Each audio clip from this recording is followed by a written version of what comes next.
আসসালামু আলাইকুম। একটা মানুষ কতটা অসহায় হয়ে গেলেই নিজের ঘরেই আশ্রয় নিতে পারে না। আজ আমরা দাঁড়িয়ে আছি বাঁশখালীর বন্যা কবলিত একটি এলাকায়। চারিদিকে শুধু পানি আর পানি।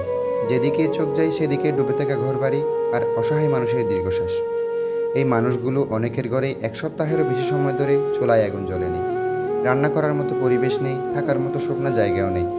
ছোট ছোট শিশু থেকে শুরু করে বৃদ্ধ মানুষ সবার জীবন যেন এক কঠিন পরীক্ষার মধ্য দিয়ে যাচ্ছে।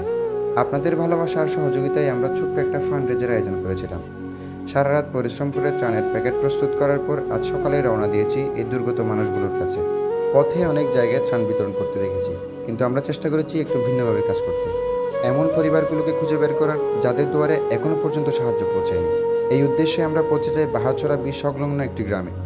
স্থানীয়দের কাছে জানতে পারি এই এলাকায় খুব অল্প সংখ্যক ত্রাণ এসেছে। চারিদিকে কুমোর সমান পানি দেখে শুধু একটা কথাই মনে হচ্ছিল, আলহামদুলিল্লাহ, আল্লাহ তালা আমাদের এখনও নিরাপদ রেখেছেন। ভিডিওতেই দেখতে পাচ্ছেন অনেক পরিবারের ঘরে শুধু খাবারের সংকট নয়, নিরাপদে বসে থাকার মতো একটা শুকনো স্থান অবশিষ্ট নেই। আরও সামনে গিয়ে এমন একটা দৃশ্য চোখে পড়লো যা আমাদের সবাইকে নীরব করে দিয়েছিল।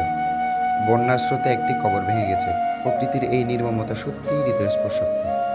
এরপর আমরা ঘরে ঘরে গিয়ে মানুষের অবস্থা দেখেছি, কথা বলেছি, যাচাই করেছি এবং যতটুকু সম্ভব প্রকৃত অসহায় পরিবারগুলোর হাতে আপনাদের দেওয়া আমানতগুলো পৌঁছে দেওয়ার চেষ্টা করেছি।